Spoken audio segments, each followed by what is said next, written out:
In the last 50 years, churches in America have given more money, more time, more staff, and more attention to children's and youth ministry than at any point in the church's history.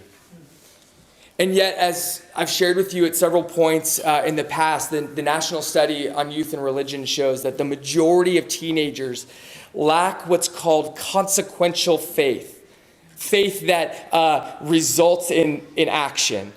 They lack consequential faith in the God of the Bible. This study, the single largest study on teenagers, their religious beliefs and their religious practices, describe teenagers as moralistic, therapeutic deists. They are moralistic because they believe God is a hall monitor, watching to make sure that they don't break every little rule. They're therapeutic because they believe that God exists to make their lives better. And they believe that God is distant. When he's not concerned with our behavior and he's not trying to make us feel better, God is mostly aloof. He's out there doing whatever gods do when they're bored, and he's mostly unconcerned with us. One commentator summed it up this way: the God of our teenagers and young adults is a cosmic lifeguard. He sits up in his lifeguard stand, looking down from his cozy chair, getting a little sun, blowing his whistle when kids start chicken fighting, and only jumping into the water when someone is drowning. This is not the God we find in our passage this morning. In verse 12, we read that the people of Israel abandoned the Lord, the God of their fathers, who brought them out of the land of Egypt. Immediately we're reminded of the deep relational bond between the Lord and these people. The Lord is the God of these people. He has claimed them for his own. In fact, the Lord has been their God for generations now, revealing himself to them and to their fathers and to their fathers' fathers. The Lord has been present to this family in profound ways, generation to generation. The Lord is so invested in this family that it is over the generations that his promises are seen as faithful and good. The Lord has been a faithful and present companion, provider, protector, and guide to the people of Israel.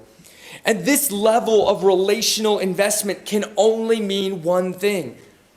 The Lord is not a disinterested observer, only jumping into the pool for a quick rescue. He is a passionate participant in the lives of his people.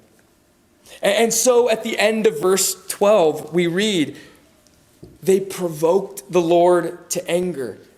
And at the end of verse 18, the Lord was moved to pity by the groaning of his people because of those who afflicted and oppressed them. A lifeguard is not emotionally invested in the swimmers he watches over. A lifeguard's there to do a job, to get a paycheck. Saving lives is a perk. The Lord is not a lifeguard. He isn't a lifeguard in Judges, and the Lord certainly isn't a lifeguard when he puts on human flesh and when he comes and makes his home among humans in the form of Jesus, dwelling with them, loving them, and laying down his life for them. But this is exactly how the Israelites treat the Lord. It's not God who is disinterested in people, but people who are disinterested in God.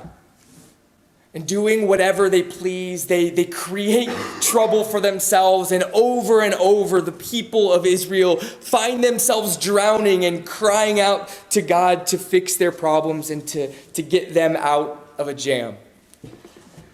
Because this is who they think God is. This is what they know of God. This is exactly how our passage describes what's going on. We read earlier, we heard Jane read for us in verse 7. And the people served the Lord all the days of Joshua.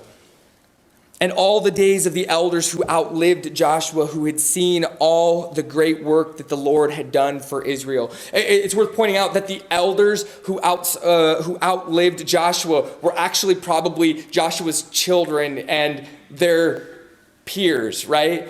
Because Joshua was the only one with Caleb alive from their generation. And so the elders are really a generation beneath Joshua. We jump down to verse 10. And all that generation also were gathered to their fathers. This is a euphemism for that generation died. And there arose another generation after them who did not know the Lord or the work that he had done for Israel. There's this incredible generational shift that occurs in the overlap of Joshua and Judges. A new generation grows up not knowing the Lord or the work that the Lord had done for Israel. Today, despite all of the church's efforts to plan ministries for children and youth, we find a young generation growing up in America who does not know the Lord or what he has done. How does this happen? And so let's take a look at how the book of Joshua ends, setting the stage for this. In the final verses of Joshua, we find one of the most popular verses in the entire First Testament. In Joshua chapter 24, verse 15,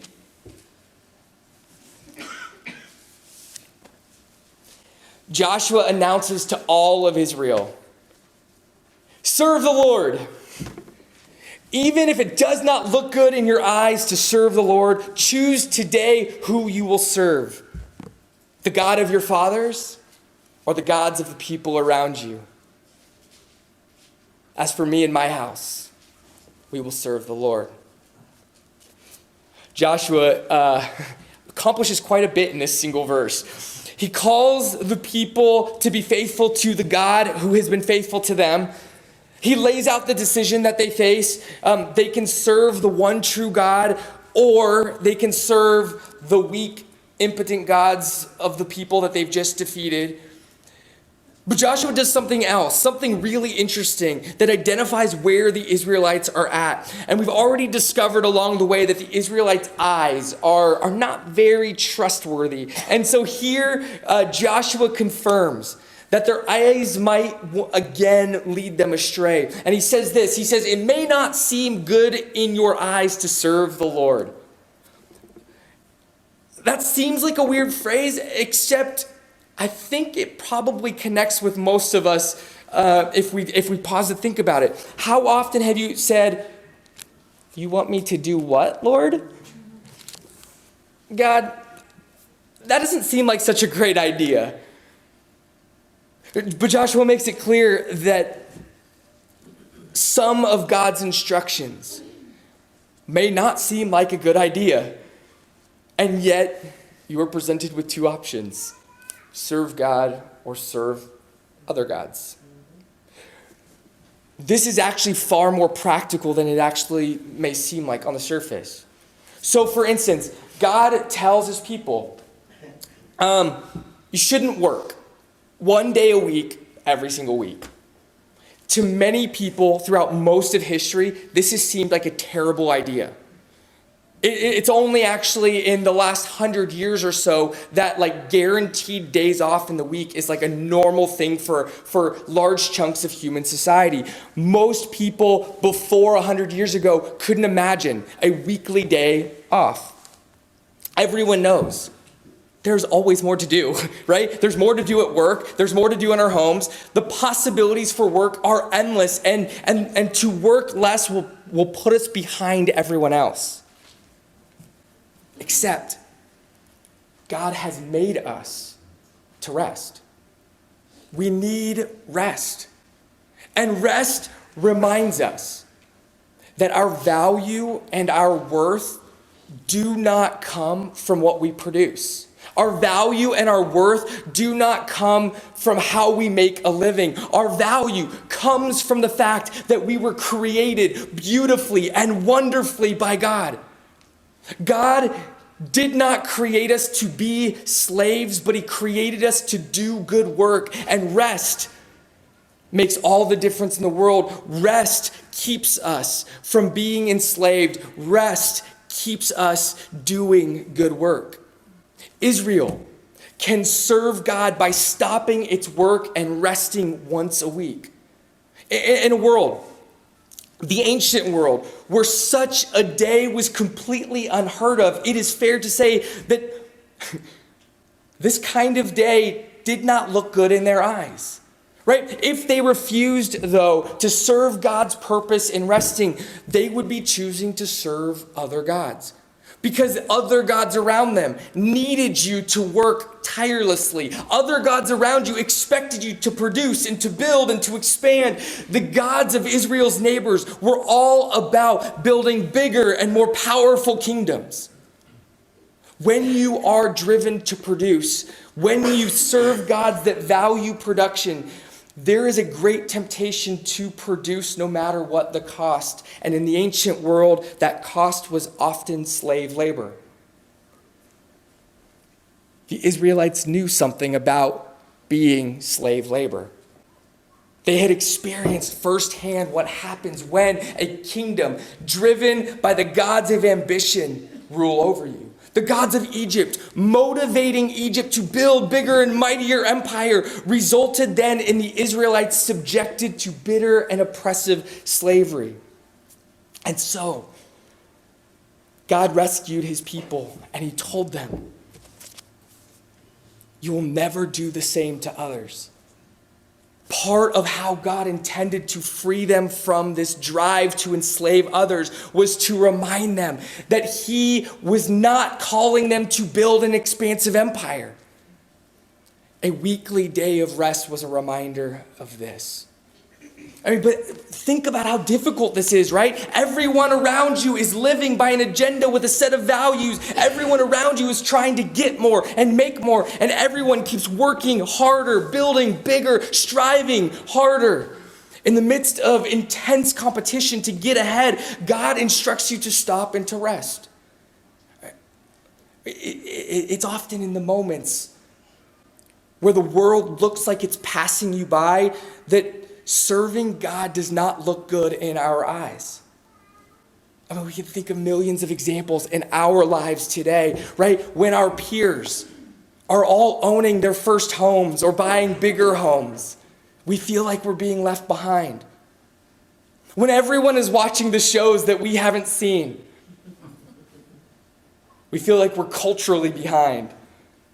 When our neighbors' kids are getting better grades or are involved in more activities or are performing at a higher level. When our Christian brothers and sisters are using their Christian freedom far more liberally than we feel compelled to. We feel like we're being left behind. When our coworkers are retiring before us. When people are wearing next season's fashion and we're still on last season, right? We could go through every sort of aspect of our lives and we can see ways in which we're motivated to serve values that the people around us are driving forward.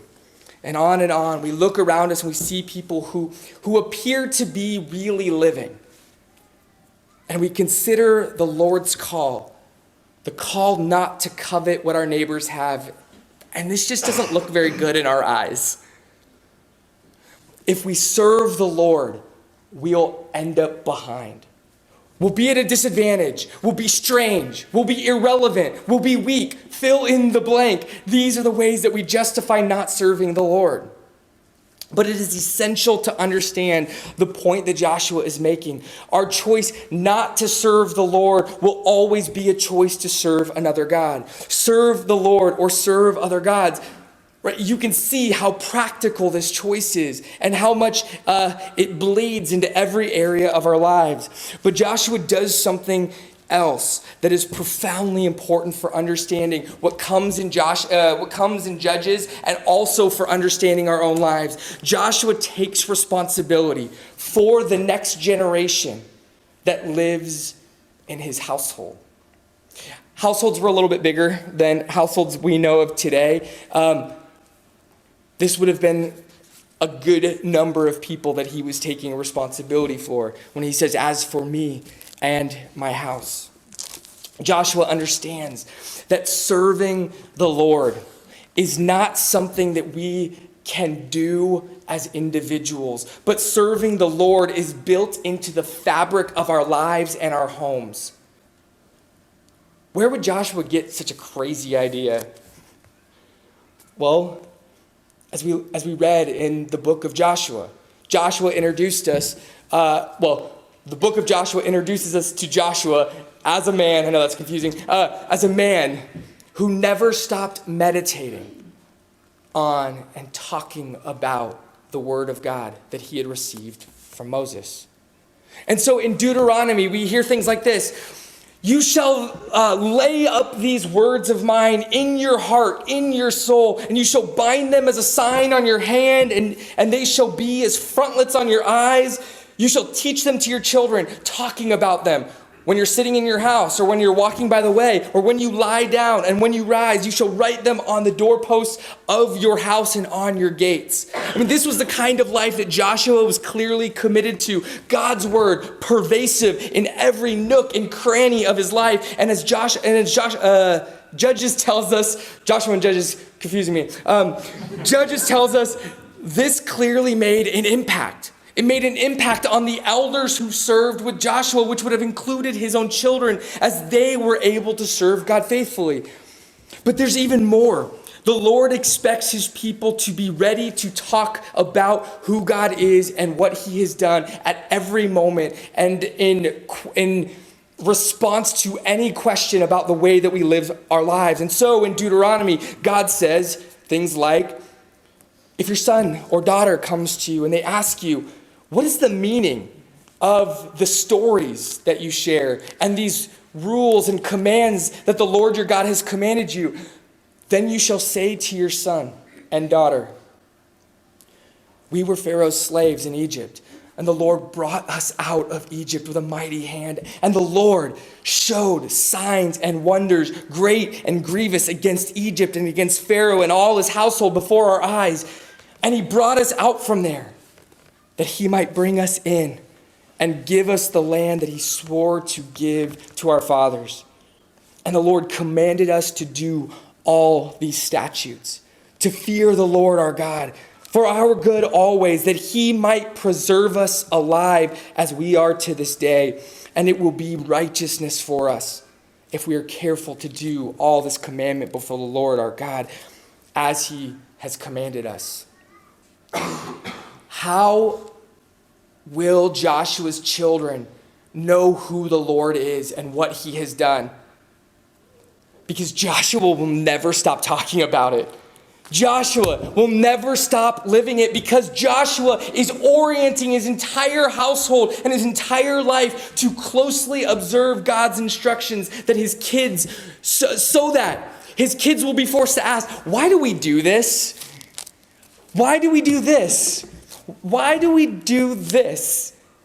And Joshua will be ready to explain how good and how beautiful God is, and why serving him is life, and why serving other gods is death. The questions that he gets asked from his children will bring responses of what God has done and who God is.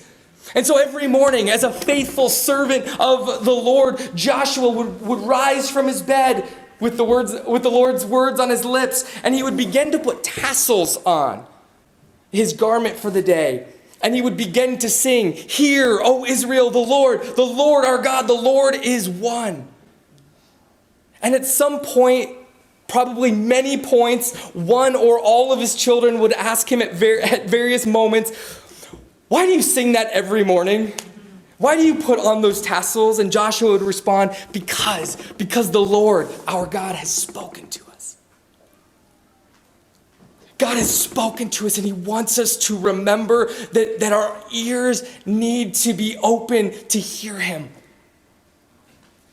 But there will always be a temptation to listen to other voices. And so I sing. I sing so that deep in my spirit, I will remember to trust that there is only one God, that he is our God, the God who has redeemed us. It is his voice I will listen to and I will serve. Okay, Dad, that's great, but what about the tassels? Those are weird. They look funny too. The tassels. They hang near my hands so that when I use my hands, I can be reminded that God made these hands. They were made by God to bless him and to bless his people. In fact, let me tell you a story. Did you know that on the seventh day of creation, God gave us a day of rest so that we would not use our hands to grasp for whatever we want or whatever we can get? And one day, one of our fellow Israelites wasn't interested in receiving that day of rest as a gift. He thought he'd keep working when nobody was looking. He thought while everyone was resting, he would get a bit more for himself. And so on the day of rest, he was out working, gathering sticks on the ground. This is the kind of greed and selfishness that destroys whole communities, whole families. And so God punished this man as an example for all of us. And God urged us to wear tassels so that we would never follow the selfish path of that man. So that if we were ever tempted to serve ourselves or another god with these hands, we would see the tassels hanging from our hands and would be reminded that these hands were made for God's good purposes. You might imagine that these are the kinds of ways that Joshua would respond to his children as they would ask him, why do you do the things that you do? Why are we the way that we are? Tell us about our God, who supposedly brings us life and gives us purpose. God expects his people to be able to explain how everything we do comes out of and is motivated by who God is and what God has done. As Joshua's life comes to an end and the period of the judges begins, Joshua's children apparently refused to do for their children what Joshua had done for them. Their kids grow up with some of the structure of God's law. It's clear from Judges that they still have an awareness of chunks of God's instruction, but they clearly don't have any explanation for why they should follow it. And without the God behind the law, his law can never look good in our eyes because it is just then law. It is not gift from a God who loves us. This is the danger that we all face in telling our kids that they have to go to church because that's what we do. Or telling a young Christian that they must tithe because God commands it. Or you must not lie because God doesn't like a liar. If you root Christian living in an impersonal law, don't be surprised when your kids believe that God is an impersonal God. And then treat him that way. Now, there's all kinds of room for misunderstanding here. Don't misunderstand this. Our kids, as joyful as they are, every single one of them must choose God for themselves. Your faith, your faithfulness, your willpower, as strong as it might be, can never save your children. But as your kids choose God for themselves or choose to reject God, will they choose or reject the God who has revealed himself to us in the scriptures? Or will they accept or reject a bad version of God that's been presented to them? Right now in our culture, there is a growing number of young 20-somethings who used to claim Christian faith, who now identify as having no religious faith or affiliation. In the news, you'll hear about them as the nuns. But if the National Study on Youth and Religion is correct, many young people rejecting Christianity are not rejecting God as he has been revealed in his word. Many of them are rejecting the moralistic, therapeutic deism of their youth. And the trouble is they don't know that there's a difference. The new generation coming up in the book of Judges is not a generation that is resisting God. It's a generation that hasn't been given an accurate picture of God. They have not been given a compelling reason to follow God. And so, in the absence of knowing the God of Israel, they opt for the gods that are present in their everyday lives, the gods of their neighbors. Don't worry, in Judges, there will be plenty of resistance and rebellion to come. But in this moment, it's the failure of one generation to pass on true and vibrant faith in the God who had been present with his people. That is the issue. The American church has spent insane amounts of money trying to raise up the next generation of Christians, only to develop a majority of teenagers and young adults who could not tell you who God is or what he has done. This is fascinating, right? Children's ministry and youth ministry have essentially been a night of the week, a bit of time on a Sunday morning with a random week-long camp and maybe a weekend retreat devoted to telling children and teenagers these stories about who God is and what God has done, which even if that's been the goal, it hasn't always worked out that way. Because over the last 50 years, evaluations of many children and youth lessons have revealed that much of what children and youth get in these contexts has not been who God is and what God has done, but it's been moral instruction. Do this, don't do that. Christians do this, Christians don't do that. And we wonder why teenagers and young adults think that God is a hall monitor.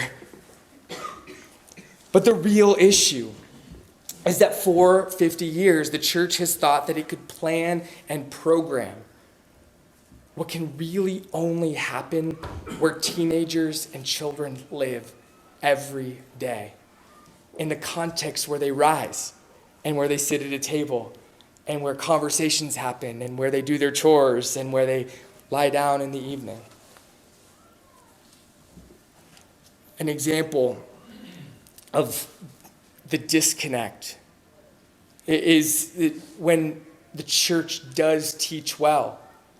For example, when the church works hard to show kids that the stories of the Bible teach that violence is empty, that violence never wins, that even in those moments where violence appears to have won, the story about the resurrection of Jesus shows us a story of God overcoming violence in the world, not with violence, but with sacrifice, his own sacrifice. And the stories of the Bible train us to understand that violence always corrupts and always perverts the human heart. So if we have succeeded in teaching our children this when they come to church, whether it's midweek or on Sunday mornings or in the camps that they're in, well, evangelical Christian parents are some of the most open to their children watching violence on TV and in movies, even more than atheist parents.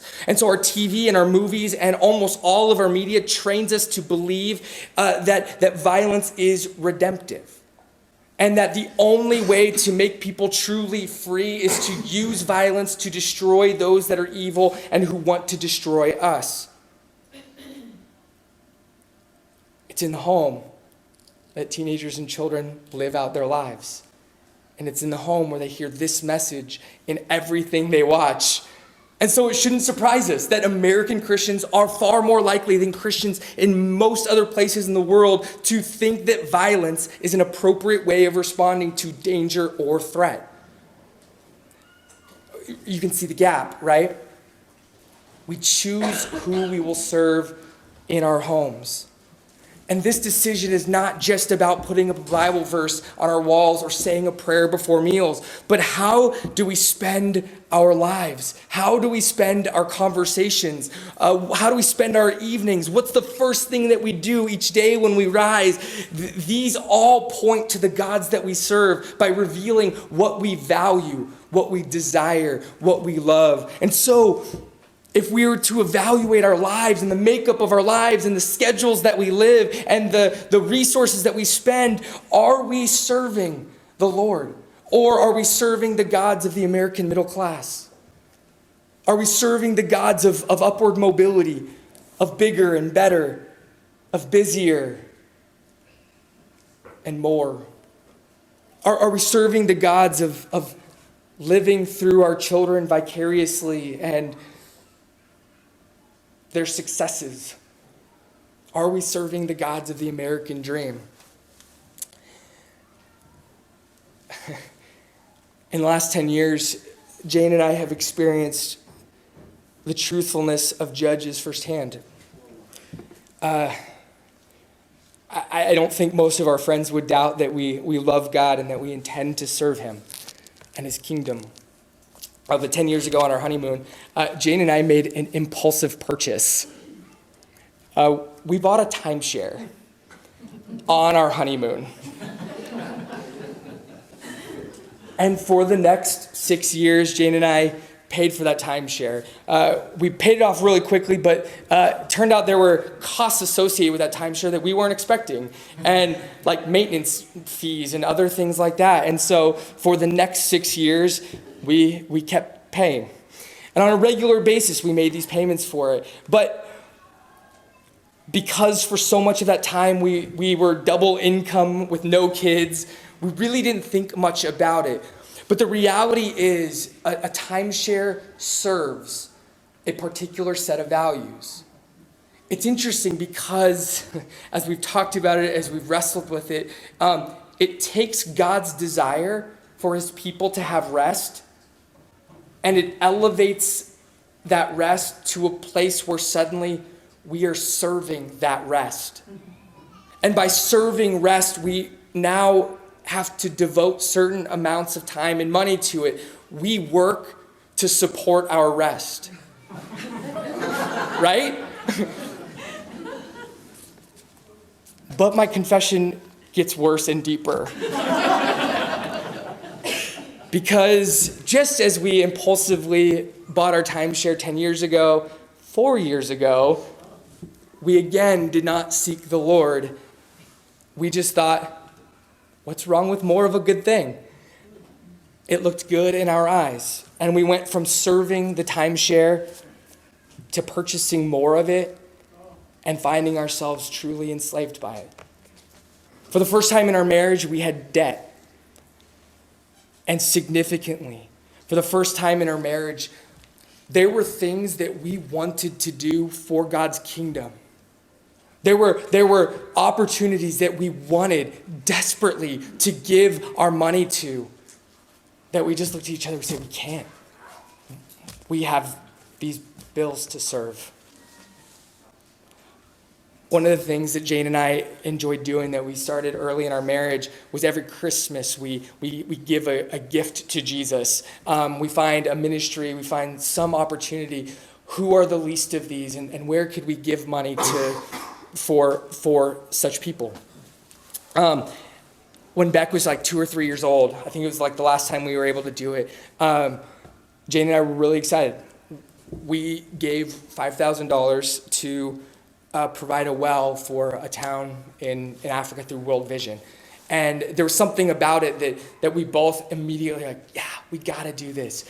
For the last 4 years, now as Kate is actually old enough to help pick out the present each year, the best that we can do is like a $35 chicken or something like that. As you flip through this booklet.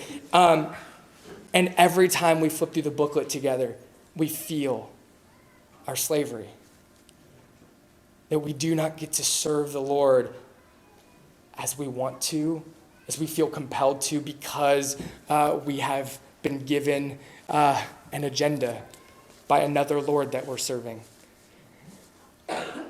Doing what looked good in our eyes, we enslaved ourselves to the gods of our culture, so that there is now this gap for us between what we say is important and what our life says is important. The way that we live, the way that we spend our money. And the place where we're really struggling is our daughters, right? Because our daughters have no reason to ever question whether a timeshare is the most normal thing in the world or might somehow be an obstacle to serving God. Whether it is or isn't, they have no reason to even question it or to consider. They have no reason to believe that it might be at odds with the kingdom of God and our confession that Jesus is Lord. Because in the makeup of our lives, we are serving our rest. And the next generation is watching and learning and experiencing what it looks like to serve our rest as well. What are we teaching the next generation about who God is and what he has done? As we continue in Judges, we will see that this is such a complex issue. And one of the easy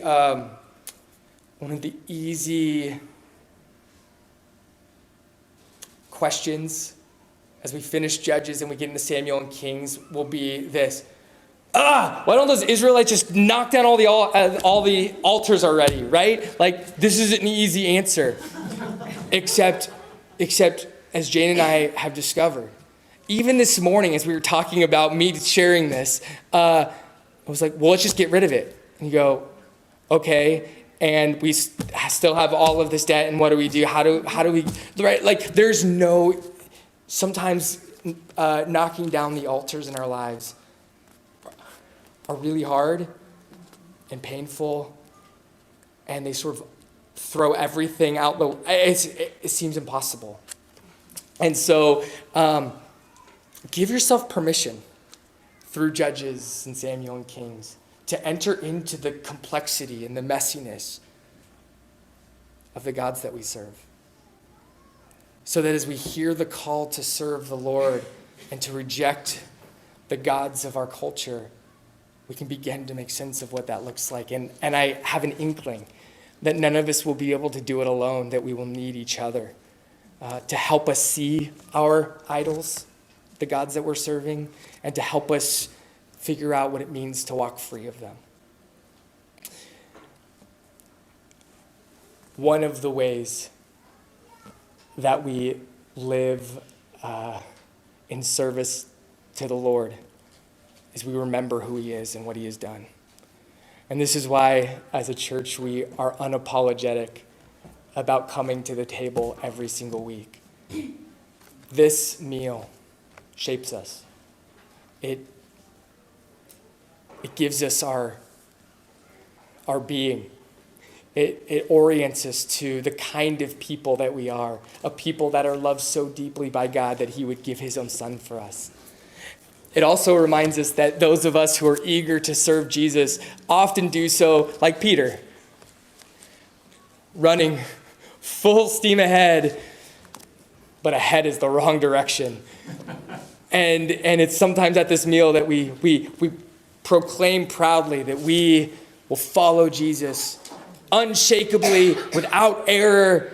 We'll be perfect in our allegiance. And Jesus says to Peter, "No, Peter, by the end of this evening, you too will have denied me." And so it's at this table that we come to receive grace. And this is, in many ways, why the table for us is open. Because each and every one of us, wherever you're at, if you've been walking with Jesus for 60 years or you today are just thinking, maybe I should give my life to Jesus. Jesus invites you to come and to receive the sacrifice that he made for you that you might have life.